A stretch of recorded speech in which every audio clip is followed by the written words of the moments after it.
The Monday, July 12th, 2021 regular meeting of the City of Paris City Council is hereby called to order at 5:30 p.m. For the purposes of this meeting, there's a quorum of the council present. Mr. Gene Anderson will deliver the invocation, and the Pledge of Allegiance will be led by Mayor Pro Tem Hughes. Please rise. May we pray? Heavenly Father, we praise your name, for you are the one true God, and we just ask for your leadership and your guidance and direction for our council as they consider the city's business. We pray for our city, Father, that it might prosper and that it might glorify you in all that it does. For we ask it in Jesus' name. Amen. Amen. I pledge allegiance to the flag of the United States of America and to the republic for which it stands, one nation under God, indivisible, with liberty and justice for all. Please be seated. Next item on the agenda is the Citizens Forum. Persons desiring to address the council must limit their presentation to no more than 2 minutes. Unless an item is posted on the agenda, the Texas Open Meetings Act prohibits the council from responding to any comments other than to refer the matter to a future agenda, to an existing policy, or to a staff person with specific factual information. Claims against the city, council members, or employees, as well as individual personal appeals, are not appropriate for Citizens Forum. If necessary, the City Council may convene into executive session under Chapter 551 of the Texas Government Code regarding any item on this agenda. The public forum is now open. Is there anyone who wishes to address the council? Please state your name and address for the record. Hi, my name is Taisley Scroggin. I live on West Houston. So on June 1st, 2021, a very loved and longtime resident of Lamar County, Coco Carrico, was shot in the back and paralyzed by a Paris police officer. It has been over a month since this has happened, and neither Chief Salter nor any representative of Paris PD has made a public statement or addressed the community about this tragic incident. Our city council selected Chief Salter for his position because they felt he would follow through with his promises and believed that he was the best option for Paris.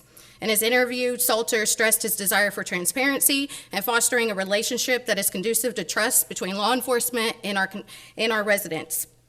Many residents feel that the silence that we've been given by Salter is only indicative of the silence that we will experience moving forward. I hope that our city council can encourage our chief to make a public statement and to address the community that he chose to serve, the community that you all chose for him to serve. Coco is loved, Coco is respected, and Coco is called a friend by many, many people in Paris, Texas. We need answers, we deserve answers, and we also deserve the transparency that was promised to us when Salter took this position. We want to see our chief live up to his words, and we believe that he can do that. But we also want to see that our city council will hold him accountable when he does not live up to those words. We hope that you can do whatever you can in what capacity you have to please get us some answers, to get a public statement, to see that transparency that he spoke about. We want to trust our chief, we want to trust our law enforcement, and we want to trust our community leaders. We just need answers. We please ask you to encourage our chief to do what is right, because although it seems where you're sitting on your side that you will never be on this side of things, Coco and all that love him felt the same way too at some point. This could be you one day, this could be you begging for answers, and that's all we want is the transparency we were promised. So please speak up for your constituents because they are watching and we need you. Thank you. Any other speakers, please come forward.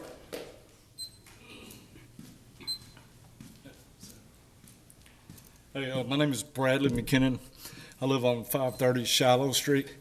I got a quick, the last time I was here was probably 20 years ago, and y'all were, I don't know if y'all were the same, you're probably not the same people, but they were talking about finding people. Somebody drove through Paris and they looked and they saw that the yard was messy. So they wanted to write tickets, find the people. If you can see it from the yard, they wanted to find people. Okay. When I came here, right down the street from where I live, There's an apartment complex that was there in 81, the tornado came through and blew it away. All right, it stayed there for 20 years or more. Nobody did anything about it. And I said, hey, why don't you clean up your own house before you go finding other people, okay? Fine, that was good. Everything, they said something about asbestos or something. I don't know what it was. Finally, they cleaned it up. It's gone, okay? There's another one right down the street. They called it the Westgate Apartments. It's been vacant for over 20 years, probably 90. Yeah, over 20 years. And it's still there. Please, somebody do something about it. Because I call the west side of town the ghetto. I hate it. It bothers me because I like Paris. I've been in Paris for years. I worked at Kalamazoo for 35 years. I'm not really happy with my job, but I like Paris and I wanted to be proud of it. And I'm not. I'm not proud of it. When I can go around the loop and I can see 7 motels and hotels within a 2-mile radius. Nothing on the south side or southwest side. I don't understand how y'all can let this happen. I know developers, they got their own agenda and stuff, but don't y'all have to okay all this? It bothers me the way Paris is doing things. Your 2 minutes is up. I'll give you just a few seconds to close your remarks, please. I want to be proud of my house, my hometown, all right? I'm not. The way you did the parking downtown, you got a parallel park. You could just zip in there. You could find good parking places a lot easier. You put a water park between the 2 main roads in town. Thank you, sir. Wait, I'll be done in a minute. The parking downtown needs to be addressed. It's limited. Anyway, it's just an example. Sir, you're out of order. It's Your just time an is up. example of the way that Paris is doing things, and I'm upset about it. And Thank you for your please, somebody remarks. take care of this. Any other speakers, please? Seeing none, the Citizens Forum is now closed. Item 4B is recognition of Don Yarbrough and the wheeled workers of Lamar County for their countless volunteer hours in helping to make Paris beautiful. This item must be removed from the table before we can entertain a motion and a second. Mayor, I make a motion to remove it from the table. Motion, I'll a second. second, thank you. All those in favor of taking this from the table, say aye. Aye. Unanimous, 6-0. I will turn this over to Mayor Pro Tem Hughes.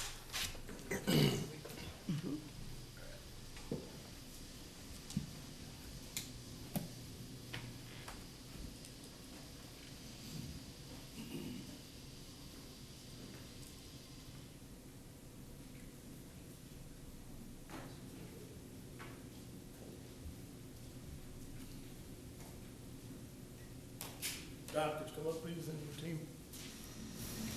Where do you want us, Mr. Mayor? Let's see, Mr.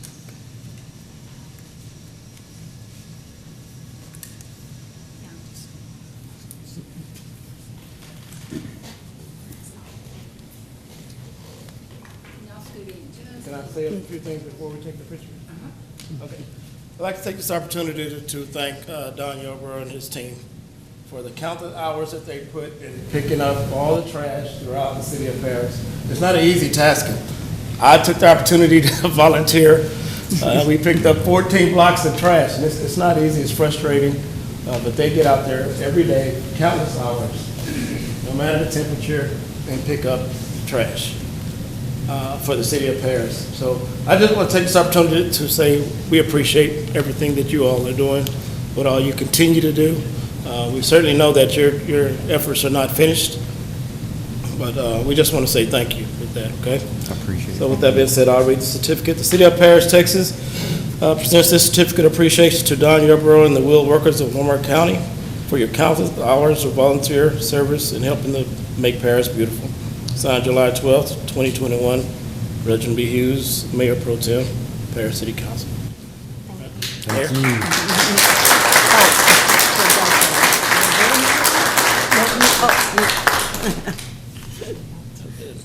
You get on the other side. Okay.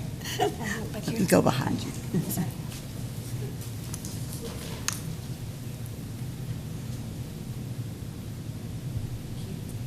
Thank you so much, Charlene. We appreciate you doing something about it.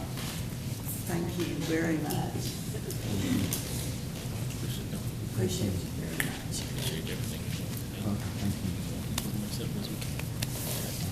Do you mind if I say something? Absolutely, go ahead.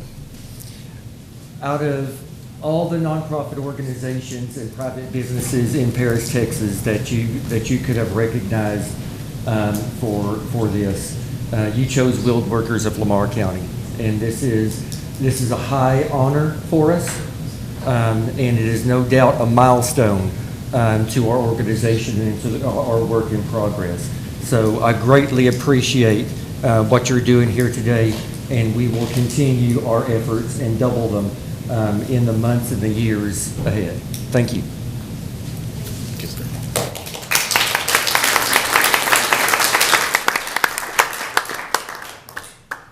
Item number 4C is presentation of the Mayor's Yard of the Month Awards. Staff will assist, and council members, when there is one of your constituents being honored, would you please come down and join us?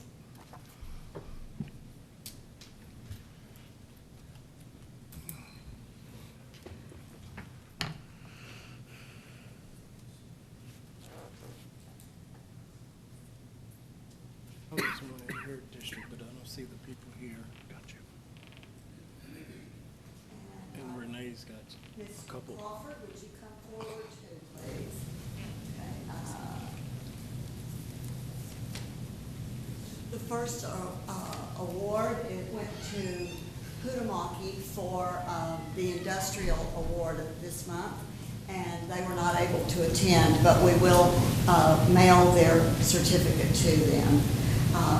The next award for commercial business is Roadrunner Service and Tire. And would you all come up? Christy and Scott Hearn. You can see their property.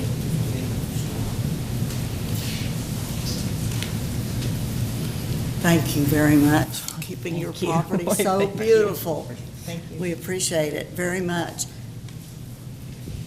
Oh, Do you want to make a presentation? Yeah. about this? yeah, you. On behalf of Keep Paris Beautiful, here's a little coupon to buy some more flowers to keep Yay. that front yard beautiful. Say, oh, okay, Oh, okay. yeah. Okay.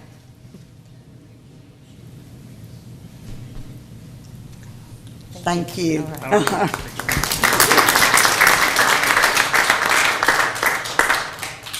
The next is Mr. Paul Lipscomb Jr.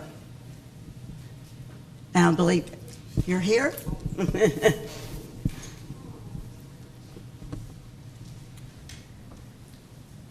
Thank you so much. Congratulations. Thank you very much. Thank you. Why don't you turn around so they can get your picture? Yes. Here you You go. want to hold your award? You want to turn it around so they can see it? I'll see your face, though. There you go. Oh, it's beautiful. Doing a good job. Yeah, that's the right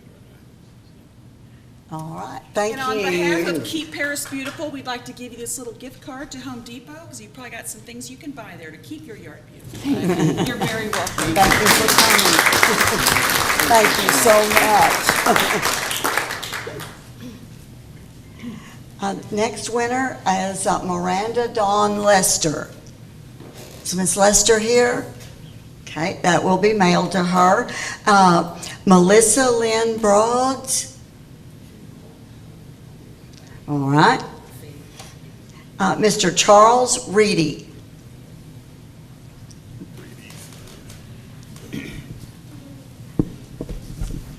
Thank you so much. Yes, thank you. Do you do yard chores? Thank you all very much. Here's your award. It's nice to meet you. Oh, yes. You want to slide down this way just a little bit? Are you sure there's room? Yeah.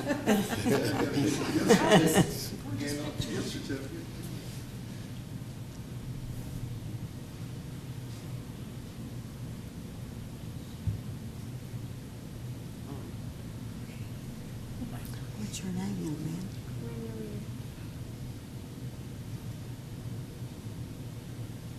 Okay. All right, so who's gonna be doing all the work? You gonna be doing all the work? There you go. He helps. We'll see what they'll let you spend that on at Home Depot, okay? All right. Thank you, guys. Thanks Thank so you very much. Thank you so much. We're so pleased. So proud to have you as part of Paris. Thanks for working on it. Yes. Thanks, Mr. Savage. And Rocky Doherty. Is he able to make it? Okay. Thank you all very much.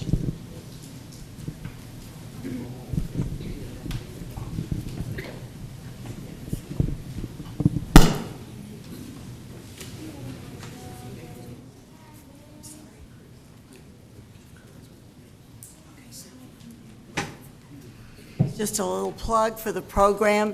Anybody can nominate a Yard of the Month. It's really easy. Go to the website, City of Paris. All right. The next item on the agenda is the consent agenda. Items on the consent agenda are approved by a single action of the council, with such approval applicable to all items appearing on the consent agenda. A council member may request any item to be removed from the consent agenda and considered as a separate item. Does any member wish to remove an item from the agenda? Thank you.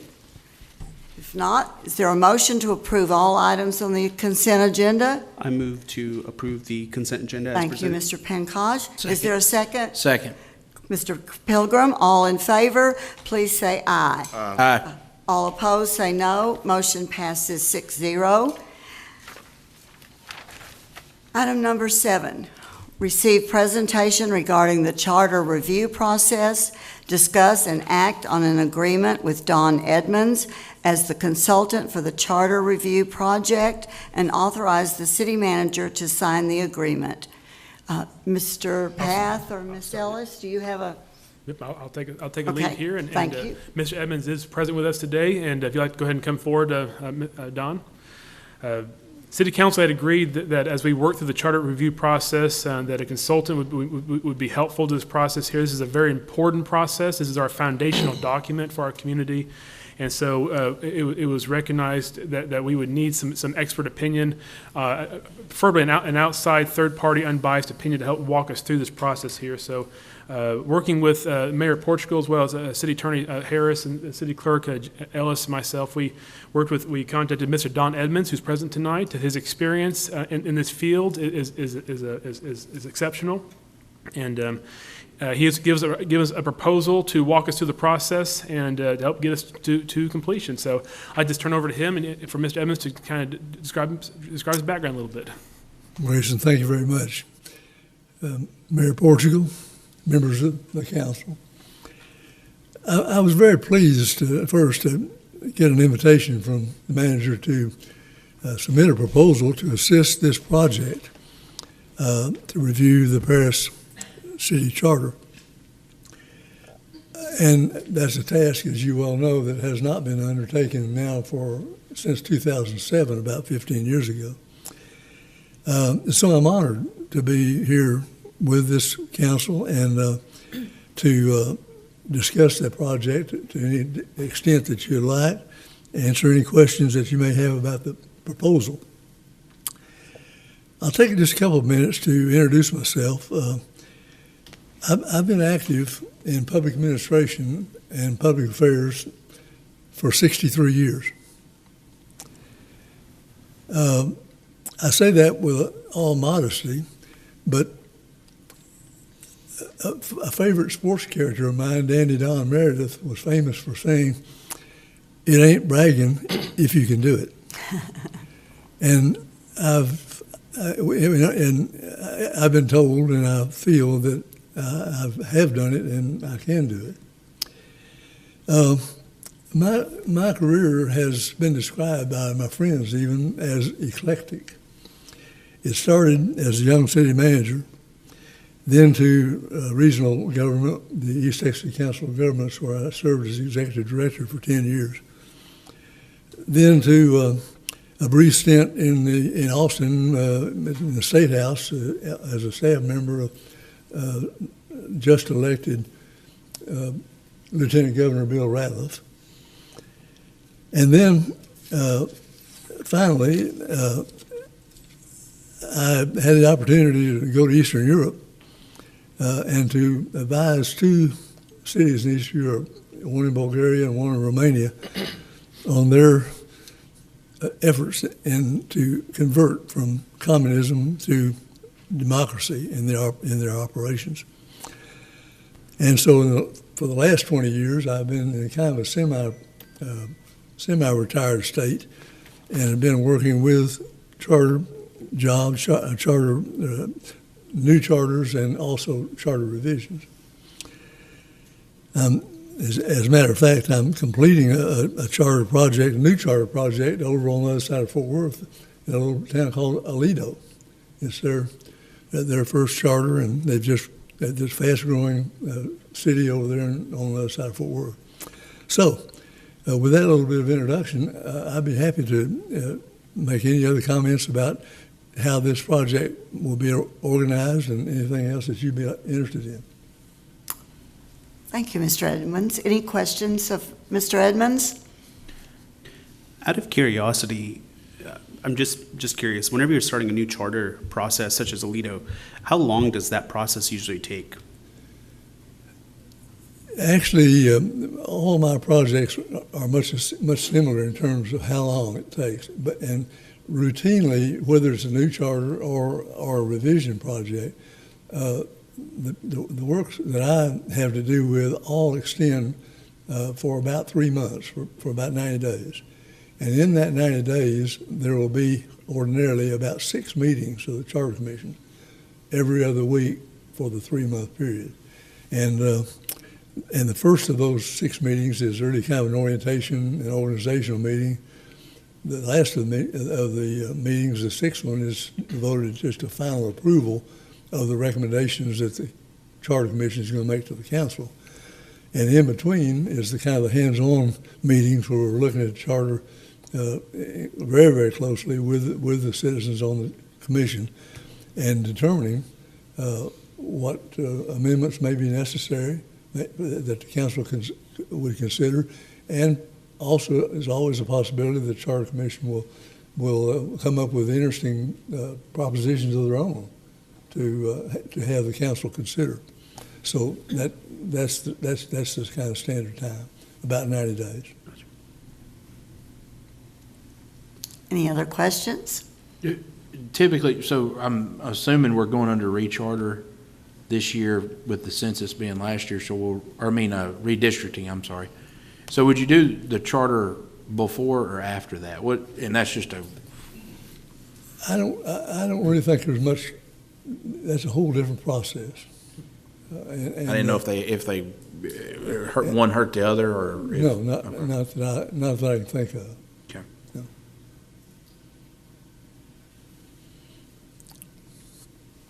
Would you typically meet with the council one time before the committee would meet? Yes, Mayor.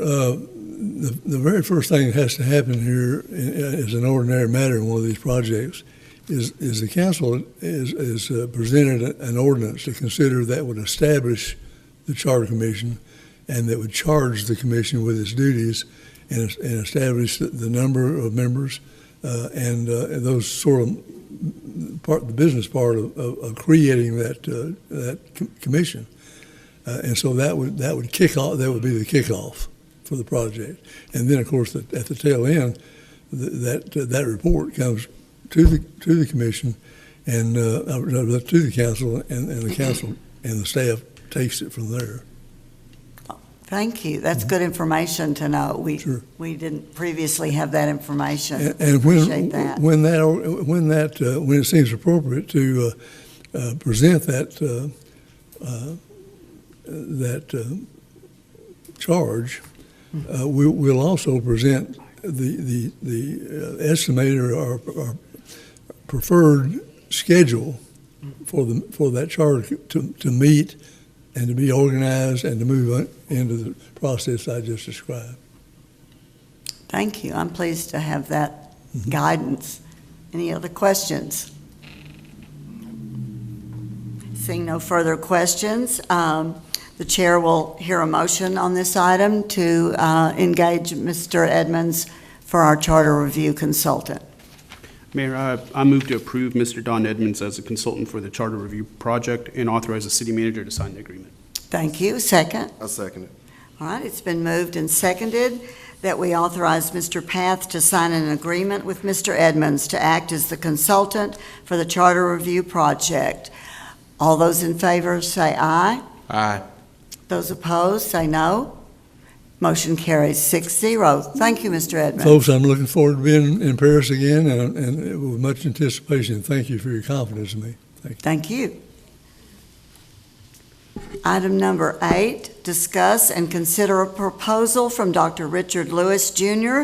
to serve as a city council and senior staff retreat facilitator. Mr. Path or Ms. Ellis? Yes, we are getting Dr. Lewis on the Zoom right now. He couldn't be here in person, so he is Zooming in, and I think we're getting ready to admit him in here pretty quick. I'll wait till he gets on.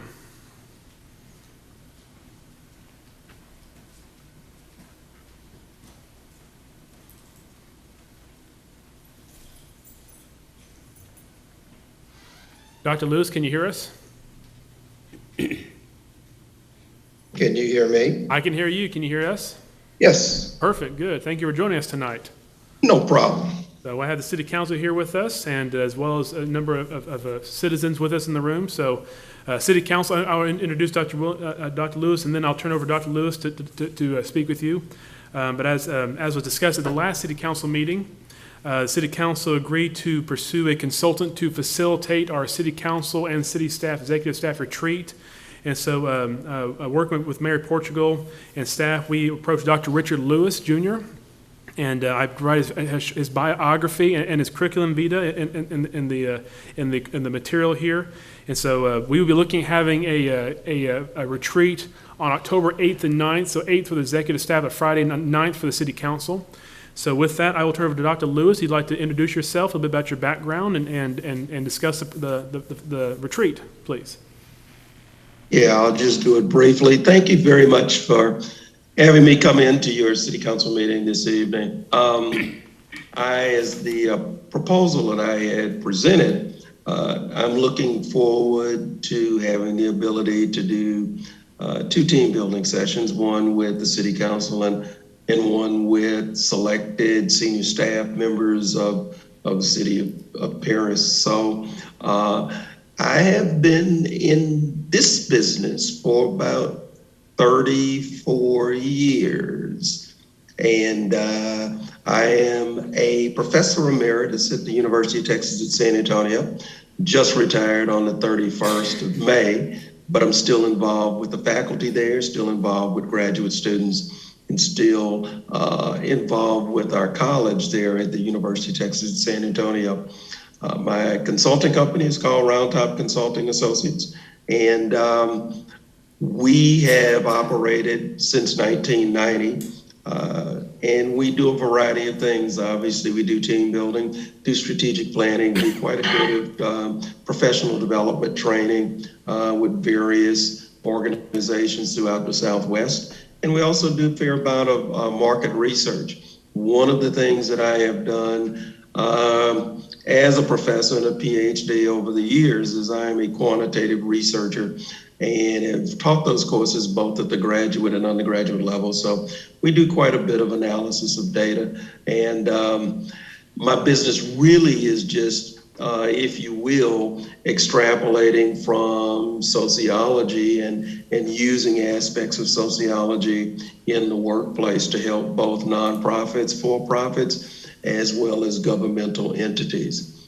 So I am excited about having the opportunity to work with you and to be able to help you improve and enhance your team building and teamwork, both with your city council and your staff. We obviously, in the proposal, I have not laid out any specific agenda yet. I think that those agendas should only be created through collaboration with both the council and with selected staff so that we can come up with something that is going to work for you. And my philosophy on facilitation is that what we do in terms of facilitation is try to get right in the middle and help you move from point A to point B. And I think the best facilitator is kind of like the best referee or the best person that you see an umpire. You don't really notice them because they're the ones that are there helping to move things along, but not really putting their imprint on what happens as you move from point A to point B. And that's what we plan to do with both the city council and the staff. And I think the other thing that would be important for your organization is that some review, both with the city council and with the senior staff, in terms of visioning, in terms of, where do you see your organization in the next 15 to 20 years? And then always, I think it's helpful to review a current mission statement. Is it still relevant in terms of what you do, in terms of the citizens that you're servicing and you're responsible for? And lastly, I would hope that what we do in both sessions is begin to at least identify the beginnings of some strategic initiatives. And what I would like to do is be able to put those initiatives together, both from the city council and from the staff. And that might give you kind of a guidepost to begin to move forward with respect to things in the future. So that's how I see my role if we do this. And I'll be glad to take some questions on this. Council, anyone have questions of Dr. Lewis? Dr. Lewis, this is Mihir Pankaj. I have a quick question in regards to facilitating, I guess, the needs of both the staff and the council. Do you do just to understand, do you do like a survey process or anything like that to assess the needs or the concerns that maybe the council person has, the council member has, or the city staff may have, and then try to trigger that or aim to that to improve on that during the session? Is that something you do, or how do you go about doing that? Yeah, that's a really good question, and we really hadn't gotten to that point, but I would think there are a number of different surveys that I've developed in the past that we've done through SurveyMonkey, and I actually think that would be an excellent thing to do with both the staff and the city council before we even get started, because that really gives some foresight and it gives some visioning from both the staff and from the city council in terms of what we need to do in terms of facilitation. And I think that's worth doing. Absolutely. Perfect. Thank you. You're welcome, sir. Further questions? Yes, Dr. Lewis, as you start the evaluation process, is it common to find city council and staff leadership going in different directions? Yes, it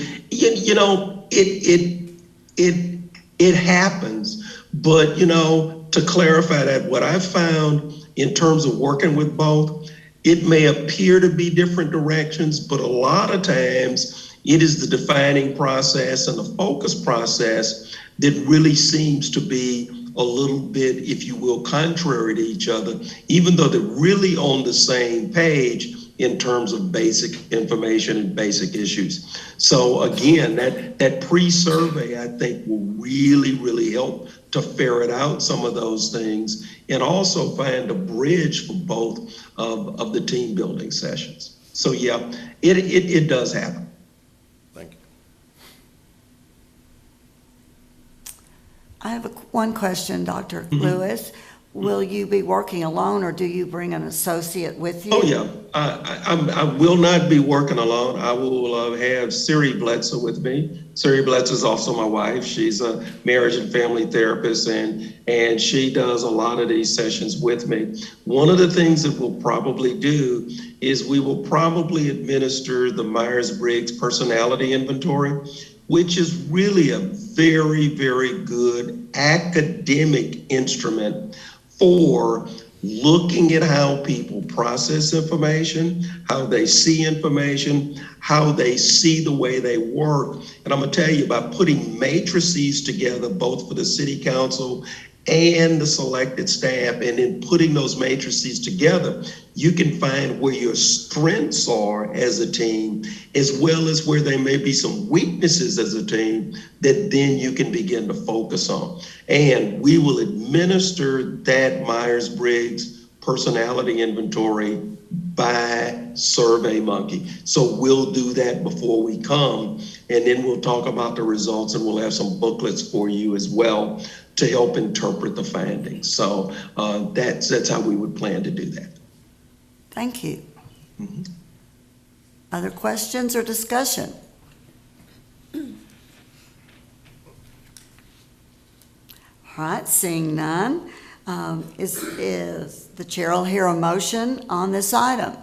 Mayor, I'd like to make the motion that we approve Dr. Richard Lewis Jr. as the facilitator for the city council and senior staff retreats on October the 21st, 2021, and also authorize the city manager to sign and begin making arrangements. Thank you, Mr. Savage. A second? Second. Thank you, Mayor Pro Tem Hughes. There's been moved and seconded that we approve the proposal from Dr. Richard Lewis Jr., to serve as a city council senior staff retreat facilitator. All those in favor, please say aye. Aye. Those opposed say no. Motion carries 6-0. Thank you, Dr. Lewis. Thank you. And hey, Siri and I look forward to seeing you on Friday, on this group on Saturday, October the 9th, and the senior staff on Friday, October 8th. We will be doing some things up to that. We'll probably send, as mentioned by one of your colleagues, we'll probably send the survey about what you'd like to get out of this, what you see as your strengths, your weaknesses, and those kind of things. We'll probably do that in in early September. And then we'll send the Myers-Briggs out about 10 days before we actually come. So what we'll need for both of those is I will need direct email addresses to be able to send to staff members and to the city council members, and then we'll do those. And also, all the results from the survey, we're going to send those back to everybody. So everybody will have those before we come. So you'll have what everybody said. Thank you. Okay. All right. Thank you. Looking forward to it. Thank you so much. All right, save the date. Righty. Thank you. Hey, stay safe. We'll see you soon. Yes, sir. All righty. Item number 10, item number 9, discuss and act on amendment number 1 to the professional services contract with WRA Architects, Inc. for Phase 2 services for the Love Civic Center restoration project. Mr. Path? Yes, at the February 8th City Council meeting, City Council awarded a professional services contract to WRA Architects Incorporated to perform Phase 1 services for Love Civic Center project. That has been completed, and we have provided you the booklet in your agenda packet tonight. We have Mary O'Brien, who is our architect, the lead architect with the WRA, as well as Laura Caffey, who is assisting WRA in this process as well. Again, we have completed Phase 1. Caffey and WR met with chamber staff as well as city staff to review the assessment and the stakeholders booklet. We have developed a Phase 2 proposal for you tonight, including an amendment to the contract for the project. And so if you approve this tonight, this will move us on to Phase 2, which is the design and preparation for bid for the items we've identified. and going from there. So part of it would also include a contractor at risk, which we procure through state law for that process there. With that, I will turn over to Mary O'Brien, and she has a presentation for you tonight. So. Thank you. Good evening. Thank you for having me. As Mr. Path mentioned, my name is Mary O'Brien. I'm a principal with WRA Architects. And Ms. Caffey with Caffey Architecture is also with us here tonight. She helped put together the booklet you have in front of you.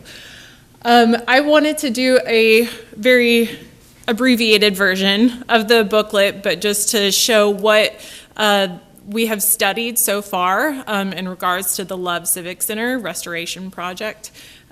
So without further ado, I'll jump right in. And please, if you have questions at any time, don't hesitate to stop me. In your booklet, you'll see we did a really thorough study of a lot of the site and climate and everything that surrounds that building, just so we understand where it sits. And how any design can be impacted. We also have drawings in the booklet as well, including site plan, floor plan, and elevations. In the booklet, there's even a key that shows where a lot of the scope of work would be happening on the building itself. So the main purpose of the stakeholder booklet that you have before you was really to establish what the wants and needs are from the city within the allowable budget, of course. So we really came up with almost a laundry list of everything and went through that and narrowed it down and decided what was more important and maybe things that could be delayed till a later time. Also hearing just feedback from Mr. Path and some of the members of the city and their feedback of that building and the experiences. And we're also trying to make a good impact that shows the taxpayers you're spending taxpayer dollars wisely and efficiently, but to really just improve the life of the building to make it much more appealing. So some of the repairs that we are prepared to tackle, there are some existing roof leaks, so we would want to address those. It would not be a full roof replacement, but just trying to repair those existing leaks. As well as painting the interior and the exterior of the entire building. A lot of the windows are leaking and have some condensation issues, so addressing all of that. As well as sidewalk, there's some accessibility issues just where the sidewalk has heaved over time. It is concrete, it happens over time, but just repairing those. We are looking at going to LED lighting, especially in the corridors. Replacing all the tile with something that's more continuous and less grout joints it also just helps a cleaner facility over time. And as I mentioned, repainting everything just to give it a really nice new look.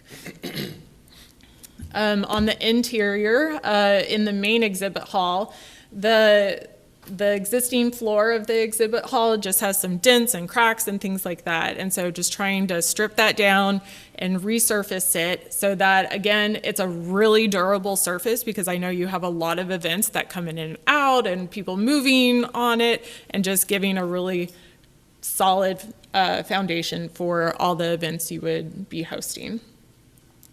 If there is enough money allowed, and that's where having a CM at risk, so construction manager at risk on board does help, where they actually can look at their historical data and put pen to paper and look at their numbers. We can use their budget as well to help narrow down some of that scope once we get into the meat of the design. But this air wall, which is the large divider between the main exhibit hall, it needs some upgrades. So if allowable, that would be another item we would want to look at. a lot of the funds are also going to a complete renovation of the restrooms throughout the whole facility. That is an item that all the public sees and experiences, so being able to upgrade all of that to ADA compliancy, as well as all new finishes and fixtures. There are some needs for HVAC improvements, but after evaluating that, that can be a very large dollar amount, and just what the budget allows, we took a step back and determined, for now, we're going to just look at those units that really are at their end of their life cycle and need to be replaced currently, and just doing that as it's needed rather than a complete replacement of everything, because some of them have been replaced not long ago. So for today, as you have in front of you, was what we called phase 1, which was the stakeholder booklet. And now we are looking at going into phase 2, which is the actual construction documents. So this is a proposed schedule that I put together so you can see where we are today. We would work through the different phases of design, so schematic design and design development. They really do blend together, but that's where we really nail down everything, bring consultants on board. So we would bring our MEP, so mechanical, electrical, plumbing engineer on board and integrate them into the project, as well as our roofing consultant, and they would come out and evaluate the building themselves and do a thorough study, draw all the construction documents, and we actually do all of our documents in a software called Revit. It's a 3D software, so as we're drawing something, we're also modeling it in 3D. So we would be able to produce renderings and give all that visuals to the city, and you can send that out to your stakeholders however you see fit. So we want to be sure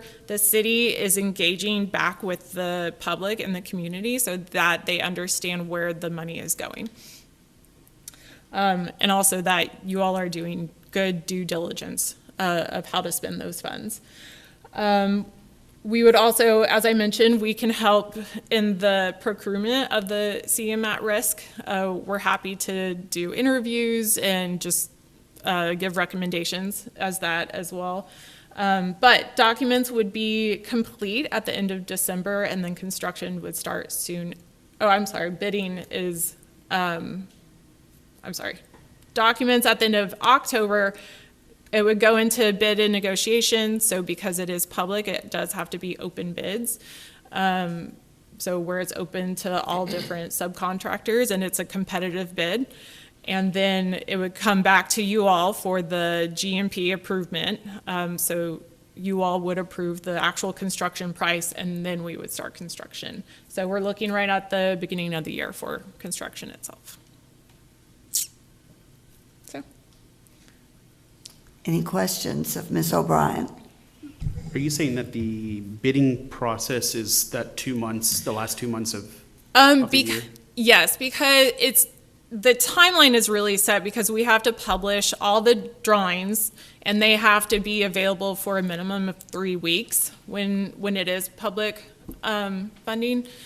And then we would set our bid date, and then the contractor just needs time to really vet everything and make sure those subcontractors picked up all the scope, and then it needs to come back to you all. So even we're taking into account the timeline that even your agenda needs to be published and everything before approval. I will say one thing. As a business owner that collects hot tax, we had a discussion about this, but as a business that collects hot tax, and to have that vote, I'm glad that we're finally starting to see this. A lot of my colleagues were questioning it too, and we were curious. So, and now serving as the liaison to the Love Civic Center Board, I'm very excited about this because this can open up an avenue of great events coming into our community. So it's about time. Good. And I'm really excited just seeing all the different events you do come through there, and the new track that's out there and everything. It's great. It's really exciting to see. we're happy to be part of it. One question is, how long will this building have to be shut down or not accepting events? That is a question that we can work closely with the contractor once we have one selected and on board, and they can help determine just what areas they're going to be working in. But we can definitely work through all of that. Obviously, the exhibit hall, for instance, if we're doing the flooring there, it needs enough time to actually strip down and cure and everything, but that won't necessarily be for the entire duration of the project. So, and it's also possible maybe we do one group of restrooms at a time before we move on to the next, just so that there is public access. All those details can definitely be worked through. So. Great. Because some of those events are booked a year out, and so I know that board needs to sort of have a timeline, and that would be available once there's a contractor on board. Yes. Okay. If you know those events now, that would also help. But that's just part of the project that we'll have to work with the city on. Thank you. What we usually do in a situation like that, if we know those events, I know Paul Allen's in the room here, what we would like to do is when we bid this out, we identify in the bid that we have these things set up, and that way the contractors can bid around that and look at that schedule in mind. I've done that in the past as well, so. And one thing I'd like to also add too with this, obviously we have a finite amount of money here, so obviously we have a lot of goals we want to pursue here, but it'll depend on what the bids come back as, and so we'll have to then reevaluate. Okay, bids came back higher than we thought, or they came back lower than we thought, and we'll have to see what we cannot fit in. But that's where we work with WRA to fit those pieces in and figure out what we actually can with the money we've got. So, Not to stray away from the agenda item, you catch me off guard, let me know. But if I remember correctly, the hot tax was increased by 2 cents there, and that would go in for 10 years, is that correct? it's going to pay back the bond itself, and so we received the bond 3 years ago, Gene, about 3 years ago, 2 years ago. And so that the hot tax increase there is going back to pay the debt service for that, so. So if we have any residual left over, could we use that for things that the Civic Center may need further improvement on? Potentially, yes. We'll see if it produces higher, well, we have to go back to see what the ordinance is written. I wasn't here during that time period, but normally ordinances like that are written to where once the bond is paid off, the hot tax sunsets and for that value.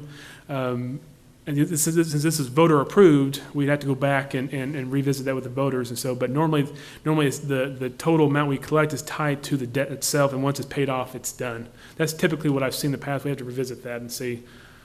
And then once it sunsets, does that 2 cents or 2% go away? Yeah, once it's sunset, it should go away. Back. Again, I need to revisit the bond itself, the ordinance itself to make sure that, but I think that's how they typically are written there, but I have to go back and revisit that, so. Just curious.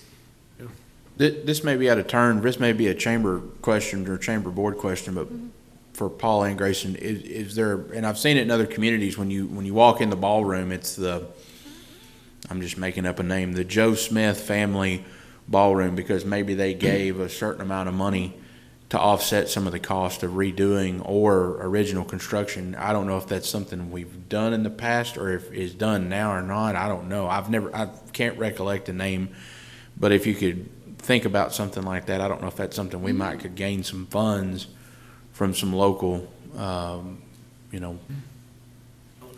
Pilgrim Ballroom. It's not, don't ask me yet. But If that's something I'll help ask That's though, all and that's part what of- I'm saying Yeah. is there is some Sure. very generous people in Lamar County that want to see Lamar County do well, and that's something we forget, and I forget sometimes, and I think it's something to look at, and I don't know if somebody would be interested in that or not, but it may offset some of that because the construction cost is obviously higher. Hopefully by the end of this year, it's come back to reality, and that may be a blessing in disguise that we've pushed off a little bit, waiting on to get this done. But an idea, and I don't know if that's something that we do as a city council, or if that's something that the chamber or maybe both of us help out on doing something like that. But I think it's something to look at Throughout the architecture process and design, we can even pinpoint locations that might be appropriate for advertising or something You go to, spread out. I was but- in one time and it was the something family Yeah. boardroom, and they had a room to the side where you had executive meetings or something like that Or a at certain donor things, wall, or any- the ballroom, or however you wanted to do it. And that's really all part of the schematic and design development process that we can go through all those ideas and hash them out. Seems like a very thorough plan. Thank you. Thank you. Any more discussion? I'll entertain a motion. I'll to- move, I apologize.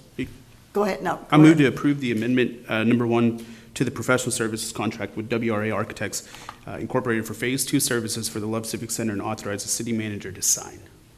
May I hear a second, please? Second. All right, we have a motion and a second to approve amendment number 1 to the professional services contract with WRA Architects for Phase 2 for Love Civic Center Restoration Project. All those in favor say aye. Aye. Those opposed say no. Motion carries 6-0. Thank you, Ms. O'Brien and Ms. Caffey. Item number 10 on the agenda, discuss expanding the PACE Property Assessed Clean Energy Act program to projects throughout the city. Mr. Path, may we hear? Well, you could hear from him when he gets back, or you could hear from me now. Okay, oh, we'll hear from Ms. Harris then. You may recall, and I'm sure you all do, that earlier this year we adopted a PACE program, and PACE is Property Assessed Clean Energy. When we did that, we had the eye towards a specific pilot project with an idea that we would expand that later. We have now had HWH, Harrison, Walker, and Harper, approach us. They are interested in having the program expanded so that they can take advantage of it. They're planning to do some energy efficient and conservation-minded renovations to many of the properties that they own. In order to do that, it's simple. It's just going to take us a couple of meetings. We would have a meeting, at our meeting, the next one, we would receive an amended program report, which is the same process we did the first time. You'll get that report and receive it and then pass a resolution that is a resolution of intent to expand the program, and then at the following meeting, you would do a resolution authorizing the expansion of the program. And this is an item to just get direction whether you want us to proceed or no. Any questions or discussion? So what are the negatives to doing this? I mean, are there any drawbacks? Is it going to cost the city anything? No, it's, this is revenue and budget neutral for the city. All the costs are borne by the property owners. The financing is secured by an assessment on the property, which makes that favorable for lenders and favorable for borrowers. But it is budget neutral for the city. Stephanie, are there any limitations period? Is this strictly for commercial above X amount of expenditure, or is there anything regarding residential or anything like that? There's not anything about residential, I think, unless it's over 5 units. Okay. But it's otherwise commercial property, some nonprofit, but I'd have to get down in the nitty-gritty to tell you exactly what, but I don't think that there is any limitation on what the property's worth or what the project's going to cost. I will say a quick comment. After reviewing over a lot of what you guys have done prior to me getting elected onto the council with PACE, I think this is a great step going forward, because with development within our community and different businesses that do come in, this is a great avenue to go down, especially with the way that things are trending nowadays with building projects that are going greener. And so this is a good step further for our community, and it's a good option if someone would want to take that or not, you know. Any further comments or questions? Will this finalize it though for everybody, or is this just It'll be for any eligible project. You Yeah. know, you've got to meet the criteria of what the law requires and what the program requires. But we already have it, the jurisdiction is the entire city, but we limited it to the pilot project. So we're just opening it up for anybody who's interested and has a qualifying project. awesome? This item requires no action right now. Do we need to give staff any direction? Do you want to proceed? I'm Yeah. seeing lots Well, of, one question on that. It said they want to expand beyond the initial project, but how far? I mean, what are they asking? What are the limitations on the range and, you know, the area that they're talking about expanding this to? well, the area would be the same. It's any property within the city limits, and it's already set up that way. But unless you want to put some additional limitations on what kinds of projects or particular areas for projects, I would suggest, and the Texas PACE Authority suggests, that you just open it up for any project that qualifies. And they would have to qualify. There are some statutory requirements that they have to meet, and so they would have to do that to be able to participate. And then they've got to come up with their financing. Sometimes that's an issue. So they're just asking to expand it all over the city of Paris? Yes. You know, expand it to. When we did it kind of an emergency deal for a project that we thought was coming in, and they, for whatever reason, it fell apart. But we did it an emergency deal. I think we could be, through the state law, we could do a quicker deal. This deal's a little more prolonged, but it opens it up to every business, whether it's new business or an existing business. I'm told we did it faster than anybody has ever done it in the state of Texas. The underwriting, though, is strictly there's only like, I think there's 20 to 30 lenders right now that are qualified to do this. And basically all they're doing is opening up their lending process instead of putting add-ons onto a building. This building would be a good example of putting high-efficiency windows, air conditioner units, lighting, big expenditure items. They can finance them for 20 years if the item can pay for itself, if the energy savings pays for that's the process behind the PACE project. And I don't foresee a bunch of people using it, but there's some pretty good sized buildings just in town that are definitely old and would need some renovations, that any company could use this as a tool in their tool belt. Sounds good to me. I will move forward then. All right. Thank you. you. Item number 11, discuss and act on termination of agreement for airport management, termination and buyout of fixed base operator management lease agreement, and approve bill of sale in the total amount of $89,000. I will take this one too.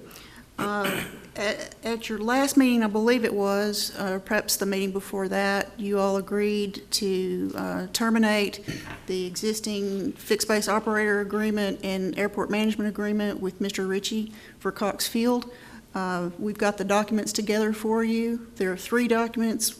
There is a termination document for the FBO agreement, there's a termination document for the airport management agreement, and there's a bill of sale. Both of the termination documents take into account that Mr. Ritchie has agreed to stay on long enough to help us get an employee on the ground and train that employee. And the documents reflect that would be at a rate of $1,200 a week. After that period, when we've got the employee trained and able to work, then we've got, he's agreed to provide consulting services at $30 an hour plus a $30 call-out fee, and he's willing to take phone calls at no additional charge. So that's reflected in both of those termination agreements, and the bill of sale, of course, is just a bill of sale, evidencing the sale of the property. And so my recommendation, and staff's recommendation, is you approve the termination of the FBO management agreement, the airport management agreement, and the bill of sale, and authorize the city manager to execute them on behalf of the city. Thank you, Ms. Harris. Any questions or discussion? All right, I will entertain a motion. Make a motion to act on the termination agreement for the airport management and termination of the buyout of fixed base operator management lease agreement and approve the bill of sale in the total amount of $89,000. Thank you, Mr. Pilgrim. A second? I'll second. Thank you, Ms. Knox. We have a motion and a second. All those in favor, please say aye. Aye. Those opposed, say no. Motion carries 6-0. And Mr. Ritchie he's closer to retirement. Item number 12, receive report of results from the Committee for Employee Evaluations, the dates and the processes. I'll take that. Mayor Pro Tem Hughes, Councilman Pankaj, and I met to discuss the best solution to executing the staff evaluations. Don't execute the staff, please. When I typed that, I thought, I better not pause there, and then I did. We have decided that the municipal judge evaluation will be done at the Monday, September 27th city council meeting. We will be evaluating the city attorney at the Monday, October 11th meeting, and we will evaluate the city manager at the October 25th city council meeting. After these evaluations are complete, I believe it would be a good idea to find a better time so that there are no new members on the council, but that was pushing us too far out from when their evaluations are due. Are there any questions about that timeline? All right, thank you. Item number 13, discuss and provide direction to staff with regard to amending the smoking regulations, ordinance numbers 2017-003 and 2020-029, and consider building into the ordinance an application process for waiver.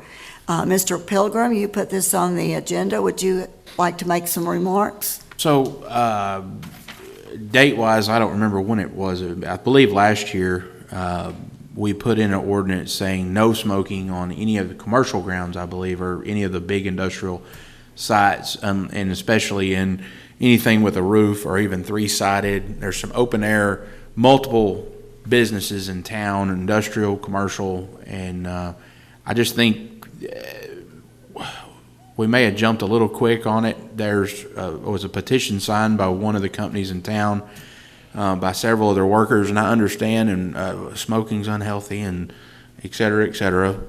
This is the United States of America, though, so I think you have the ability to make an application for waiver, and that's kind of what I was putting this in for, and I think it's definitely, we don't, in an enclosed building, we want to keep our ordinance the same there, but if it's an open-air facility and this company or business maybe want to make a waiver, they can go and fill that out.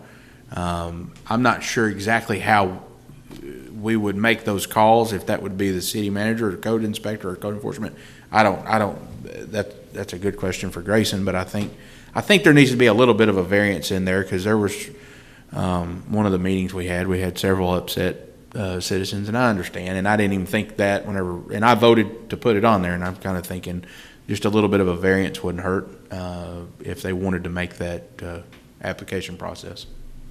Typically, variances are usually done by the Council of Ordinances, but you can also write in the code that variance can be granted by employee, but I recommend the council variance ordinances matters, so. I'm fine with if there's a company that obviously if it's heated and cooled and controlled, I don't think the state will allow us anymore. Is that right? I don't know the answer to that. It seems like that changed about 5 years ago. Used to you would walk into a restaurant or several different businesses and you had inside smoking, but now I don't even think you can drive down the road in a car if there's other pedestrian or kids in the car or something like that. I think there's some rules against that now, so that's why I'm wondering if that maybe that some of that state statute, I don't know.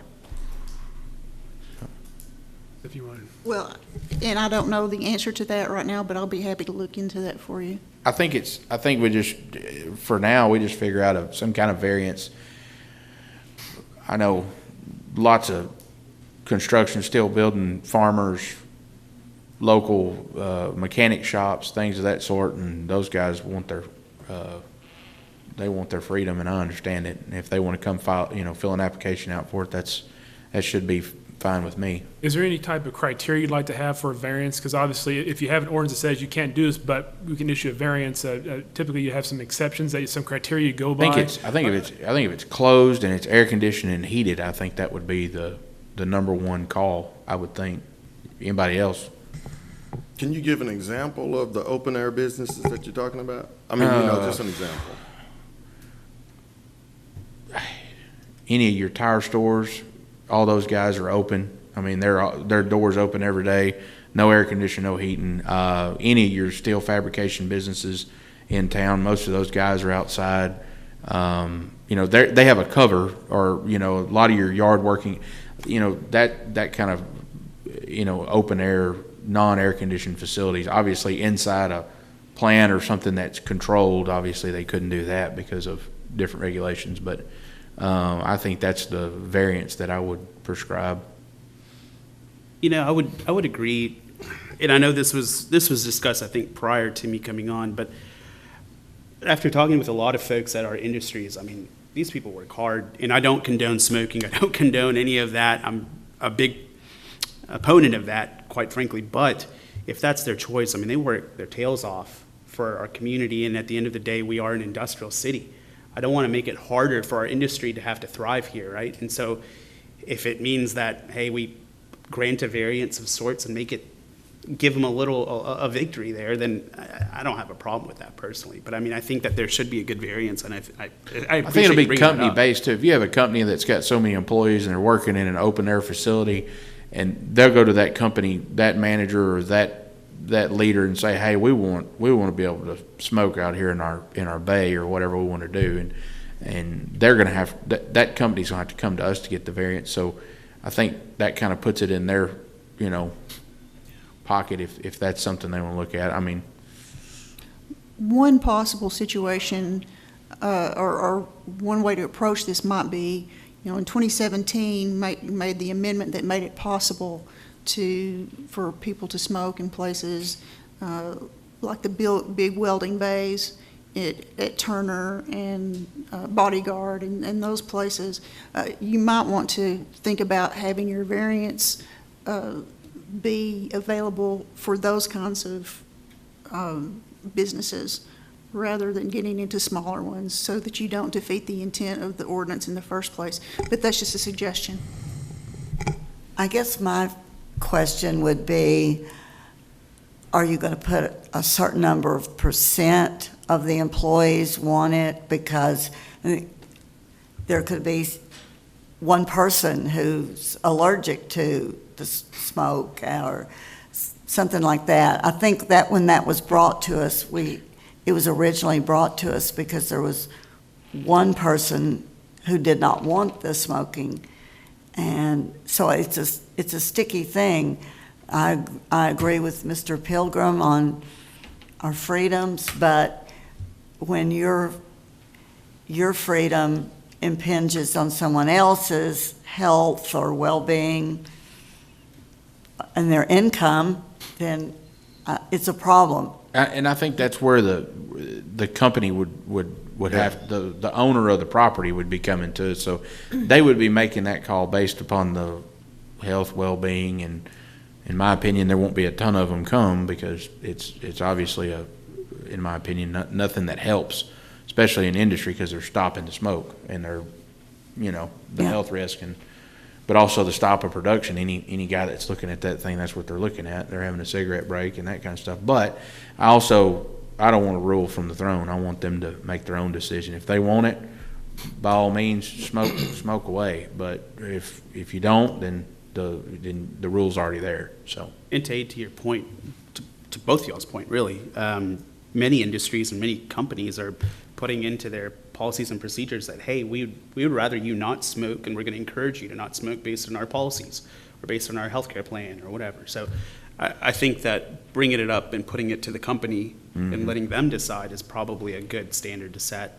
And if they're so happy to choose, then that's their prerogative, Right, and I agree too, because all we're doing, we're not saying, hey, do it, we're just creating the option. I don't, like I said, smoking's bad, don't do it, it doesn't help production, we fought it in our industry for years, and you got a guy on the line, he's gotta walk outside, he's gotta spend 7, 8, 10 minutes, his job's not being took care of, or somebody else is having to do his, yada, yada, yada. But, I don't wanna tell somebody they can or can't do something. I think that happens more and more and more as we go. Instead, I'd like to say there's an opportunity if your business or your company wants to, especially open air. I think that's the key. If it's heated and cooled, I think then you can't give that variance. But if it's open air, shop, top, that kind of stuff, then I think it's something to look at. Okay, staff? All right. Any further discussion on that item? Well, Mayor, I've given this a whole lot of thought myself, and in regard to Mr. Pat's request or suggestion or about how this should be implemented, perhaps we should consider businesses that are open air or semi-open air, provided there's plenty of ventilation, and that the request from the employees go to the management of the company or the owner of the company, and that, and not to us, that, it has to be initiated from the owner or the manager, and that they apply for the variance. And it either approved by the council or by the city manager, but, he'd rather it be the council, and I kind of would agree to that, that the council look at it. But it'd be very specific and, and targeted, not to open up a can of worms or anything, but, there are, as Mr. Pilgrim stated, certain industries that do have open air or semi-open air. And, like the group that appeared before us before, they may not live in the city limits, but they are here for, over half of their waking hours. So, unfortunately, if they want to smoke, they can smoke, but I guess if Okay. the management so desires. Okay. Thank you, Ms. Knox, for your input. Item number 14, consider and approve future events for city council and/or city staff pursuant to resolution number 2004-081. Any future items? I have one. Okay. I'd like to place an agenda item for the next council meeting to discuss further details regarding putting on a builders forum. Okay. Anything else? All right. Is there a motion for adjournment? Second? All in favor, say aye. Aye. Meeting is adjourned.